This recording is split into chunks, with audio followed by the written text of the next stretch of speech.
Ujjain TV अब लाया है सप्ताह भर की प्रमुख खबरों का वीकली रिव्यू साप्ताहिकी। देखिए शनिवार शाम से रविवार शाम तक समाचारों की बात। सप्ताह भर की प्रमुख खबरें साप्ताहिकी में केवल उज्जैन टीवी पर।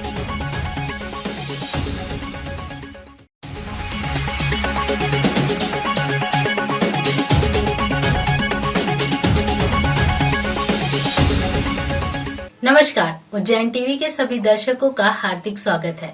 आइए एक नजर डालते हैं उज्जैन शहर के मुख्य समाचारों पर। संयुक्त राष्ट्र संघ द्वारा घोषित विश्व आदिवासी दिवस 9 अगस्त पर 7 तहसीलों से आए आदिवासियों ने निकाली महारैली।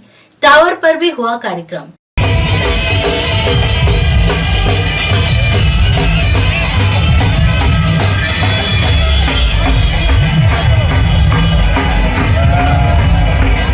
विश्व आदिवासी दिवस पर जिले की 7 तहसीलों के आदिवासियों ने एकत्रित होकर अनाज मंडी प्रांगण से टावर चौक तक महारैली आयोजित की, जिसमें पारंपरिक वेशभूषा में आदिवासी लोक नृत्य करते देखे गए व बड़ी संख्या में आदिवासी समाज जन सम्मिलित हुए।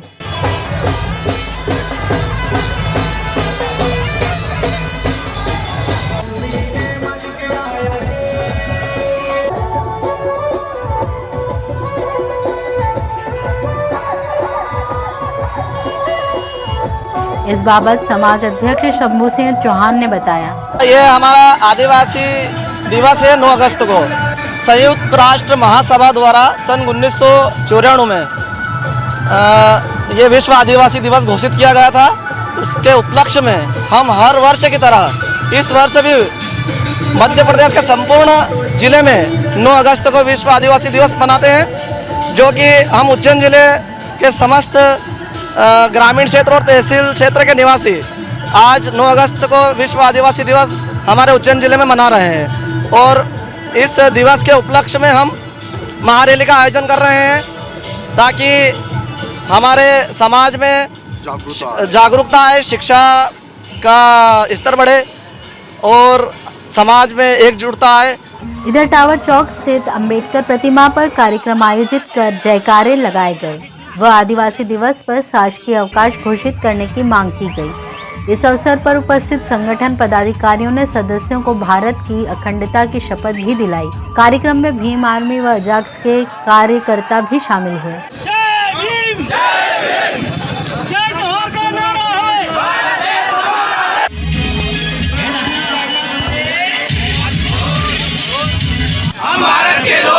भारत को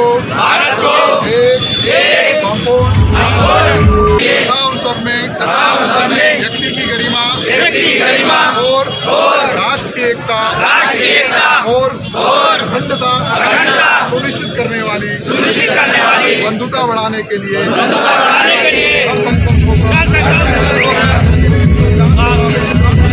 मोहर्रम पर्व पर मुस्लिम समुदाय ने शहर के मुख्य मार्गों से निकाले ताजिए। बड़ी संख्या में एकत्रित हुए संप्रदाय के लोग। इस्लामिक मान्यताओं के अनुसार पैगंबर मोहम्मद साहब के पोते हजरत इमाम हुसैन और बादशाह यजीद की सेना के बीच जंग हुई थी। जंग में बादशाह यजीद की सेना द्वारा हजरत इमाम हुसैन और उनके परिवार को उनके सेनाओं के साथ शहीद कर दिया गया था। मान्यताओं के मुताबिक मुहर्रम के महीने में 10वें दिन ही इस्लाम की रक्षा के लिए हजरत इमाम हुसैन ने अपनी जान कुर्बान कर दी थी। इसीलिए हर वर्ष महीने के 10वें दिन मुहर्रम मनाया जाता है। मुस्लिम संप्रदाय के लोग ताजिया निकालते हैं। ये लकड़ी, बांस और रंग बिरंगे कागज से सजे हुए होते हैं, जो हजरत इमाम हुसैन के मकबरे का प्रतीक माने जाते हैं। इसी जुलूस में इमाम हुसैन के सैन्य बल के प्रतीक स्वरूप अनेक शस्त्रों के साथ युद्ध की कलाबाजियां दिखाते हुए लोग चलते हैं। मुहर्रम के जुलूस में शोक धुन बजाते हैं और शोक गीत मरसिया गाते हैं। लोग इस जुलूस में अपनी छाती पीटकर इमाम हुसैन की शहादत को याद करते हैं।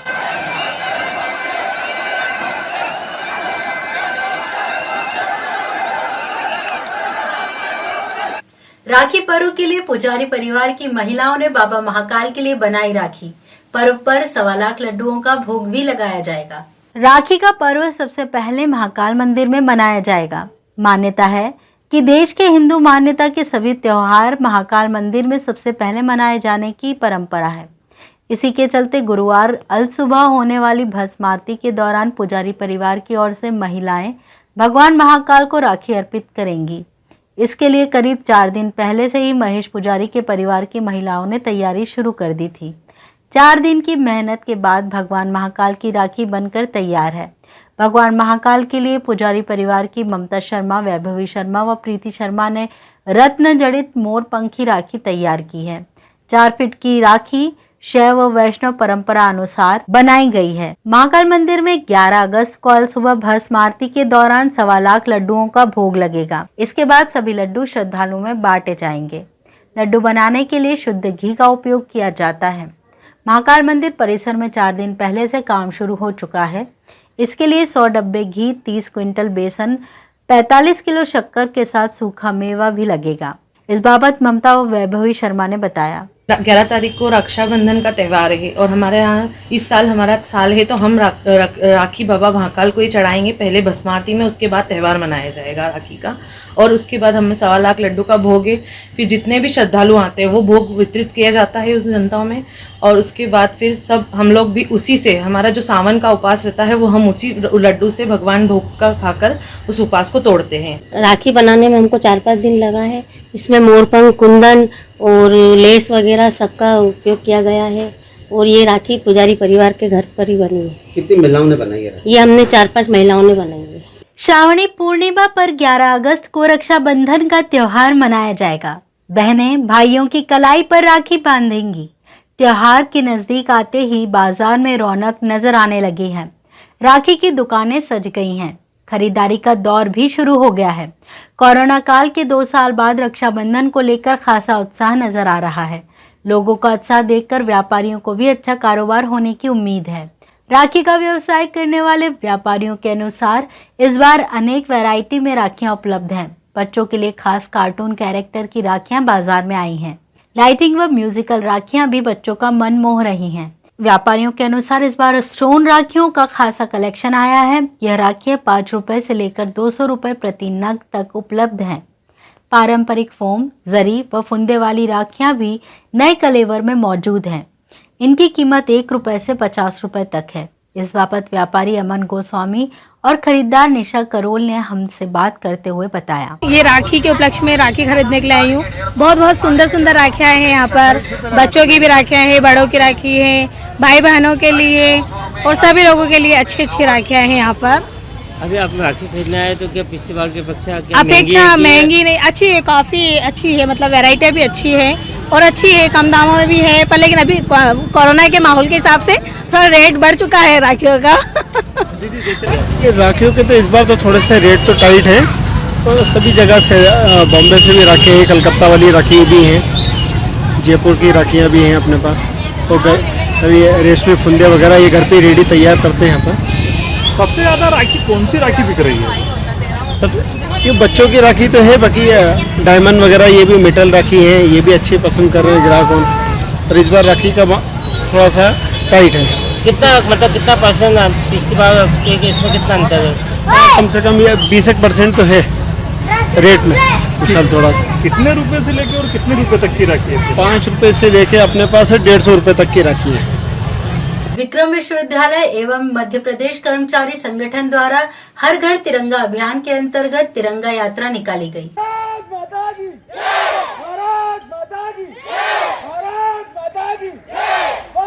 विक्रम विश्वविद्यालय से जुड़े प्रकल्पों, एनसीसी बटालियन, एनएसएस व अन्य विभागों द्वारा विश्वविद्यालय के मुख्य द्वार पर हाथों में तिरंगा लिए राष्ट्रभक्ति के नारे लगाए गए व हर घर तिरंगा अभियान के लिए जन जागृति हेतु रैली का आयोजन किया गया। गौरतलब है कि आज़ादी के अमृत महोत्सव के अंतर्गत शासन प्रशासन द्वारा 13 से 15 अगस्त तक हर घर तिरंगा फहराने का आह्वान किया गया है। इस बाबत कुलसचिव प्रशांत पौराणिक ने बताया।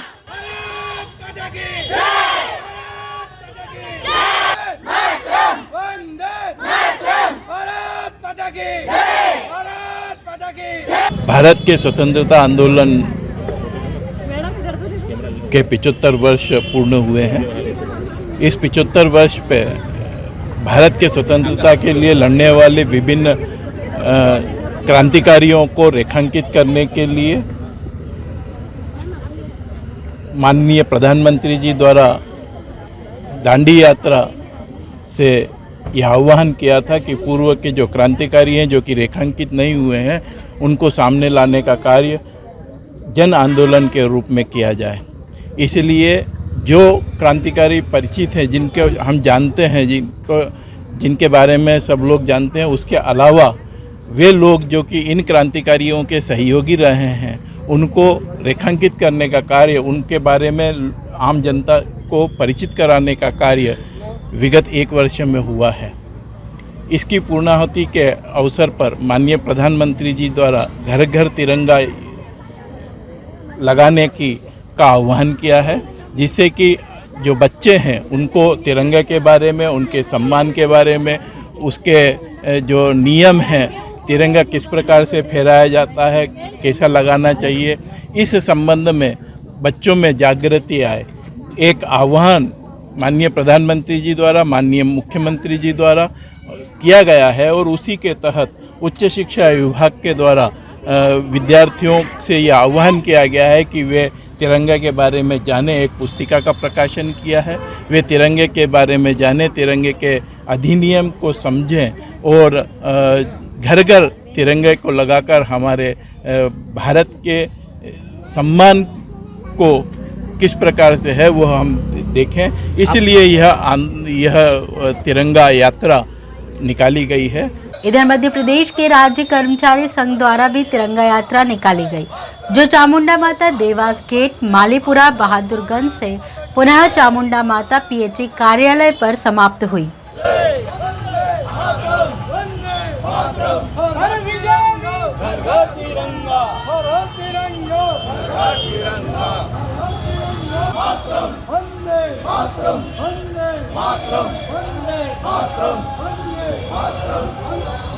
नगर की मुख्य सड़कों को डस्ट फ्री करने के लिए उज्जैन नगर पालिका ने किराए से ली 2 आधुनिक रोड स्वीपिंग मशीन।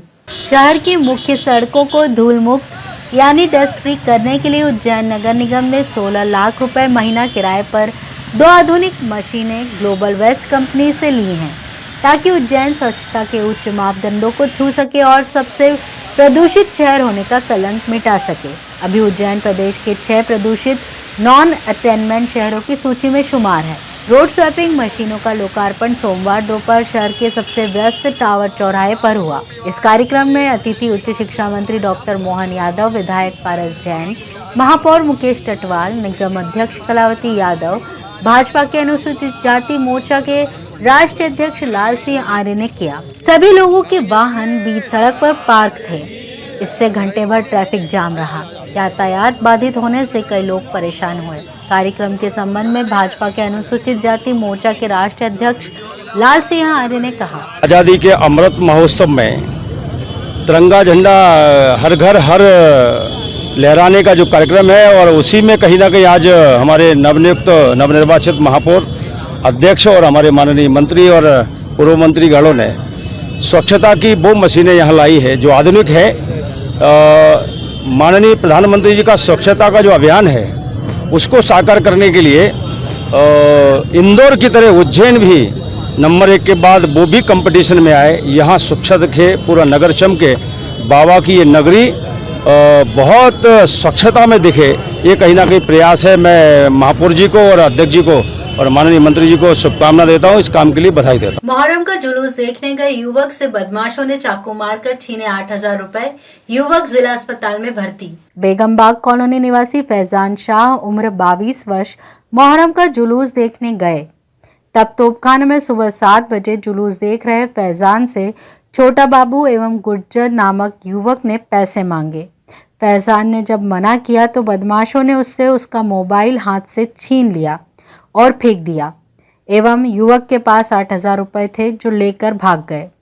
उस दौरान मारपीट में फैजान के बाएं हाथ की कलाई पर चाकू मारा, जिस कारण उसकी उंगली कार्य नहीं कर रही है एवं बाएं पैर पर भी 2 जगह चाकू मारे हैं। कल के सामने कारखाने के मेरे घर नहाए धोई, इन्होंने बोला पैसे दे। मैंने किस बात के पैसे, तो बोलते पैसे दे। जबरदस्ती करी, गुज्जर ने पकड़ा पीछे तो बाबू ने चाकू खोला और मार दिया। एक ना दोनों हाथ लगे और हाथ पे मारा। और ये भग गया वहाँ से मार के। आप इनको पहचानते हो? पहचानता हूँ। पुरानी कोई रंजिश थी आपकी? नहीं, कोई रंजिश नहीं, तो डायरेक्ट आके पैसे मांग रहा हूँ बस। आप 8,000 रुपये लेके, पर्चे में 8,000 रुपये भी थे और कुछ रुपए और थे खुले, वो भी लेके निकल गया है। आपसे क्या क्या छीना है? उसमें खाली मोबाइल फेंक दिया था मेरा बाबू ने, और गुज्जर पर्स से लेके भग गया और ये दो निकल गया भीड़ में चाकू मार के। मुल्ताई से महाकाल दर्शन करने आए श्रद्धालुओं की बोलेरो करकराज पार्किंग से हुई चोरी। जद्दोजहद करने के बाद पुलिस ने की कार्यवाही। मुल्ताई जिले के बरखेड़ा गांव में रहने वाले राकेश पिता ओमकार सूर्यवंशी गांव के 10 लोगों के साथ बोलेरो वाहन से उज्जैन पहुंचे थे। राकेश सूर्यवंशी ने करकराज पार्किंग पर वाहन पार्क किया और इसके बाद सभी लोग रामघाट पर शिप्रा स्नान करने गए। सभी नहाकर कपड़े बदलने के लिए वापस करकराज पार्किंग पर पहुंचे तो यहां जीप नहीं मिली। राकेश महाकाल थाने पर पहुंचे। थाने पर इन्हें जवाब मिला कि आप 24 घंटे तक अपनी गाड़ी तलाशते रहिए, इसके बाद FIR दर्ज की जाएगी। तब स्थानीय निवासी की मदद से राकेश सूर्यवंशी ने SP और IG कार्यालय में जीप चोरी की शिकायत की। दोनों जगहों पर शिकायत का असर यह हुआ कि राकेश सूर्यवंशी को पुलिस कंट्रोल रूम बुलाया गया। सर हम जो है महाकाल के दर्शन करने के लिए आए थे और हमने जो है करकराज पार्किंग में गाड़ी पार्क की। उसके बाद हम नहाने चले गए। नहाने जाने के बाद में वापस जब गीले कपड़े रखने आए तो हमने देखा तो हमारी गाड़ी नहीं थी, वहाँ कांच फूटे हुए नज़र आए और गाड़ी की जगह खाली मिली। फिर हमने थाने गए। थाने में हमारे को कोई जो है महाकाल थाना, वहाँ पे जो है कोई सुनवाई नहीं हुई, रिपोर्ट नहीं लिखी। वो बोल रहे कि 24 घंटे तक आप जो है गाड़ी ढूंढते रहो और 24 घंटे के बाद में हम FIR लिखेंगे। इसके बाद फिर आपने कहाँ शिकायत की? इसके बाद में हमने हमारे जो लोकल के रिश्तेदार हैं उनका सहारा लेके जो है एक आवेदन कलेक्टर को दिया, एक SP को दिया, एक IG को दिया और एक थाने से फिर जो है एक रिसिप्ट ली हमने थाने से जाके। सदस्य आए थे आप? हम 10 सदस्य आए थे जो कि बहुत परेशान हुए और उनको जो है हमने अभी ट्रेन से वापस भिजवाया है। आपने वो फुटेज भी देखी है कुछ वहाँ पर? हाँ, कंट्रोल रूम पे वहाँ पे क्या दिखाई दिया आपको? कितने बजे गाड़ी जाती हुई दिखाई दी? फुटेज में हमको जो है पहले तो खूब घुमाया, उसके बाद में उनने जो है फुटेज के लिए हमको बुलवाया। तो उसमें जो है 3:41 पे गाड़ी हमारी पार्किंग में खड़ी हुई। उसके बाद में हम जब नहा के जब वापस आए तो उसमें जो है 4:28 पे गाड़ी जाते हुए फुटेज में दिखा, जो कि हमने गाड़ी पहचान ली। गाड़ी का नंबर है MP 48 CB BC 2598।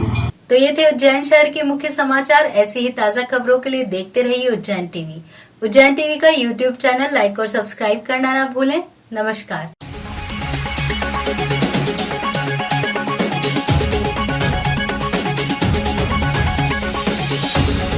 Ujjain TV अब लाया है सप्ताह भर की प्रमुख खबरों का वीकली रिव्यू साप्ताहिकी।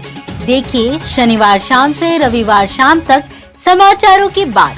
सप्ताह भर की प्रमुख खबरें साप्ताहिकी में केवल उज्जैन टीवी पर।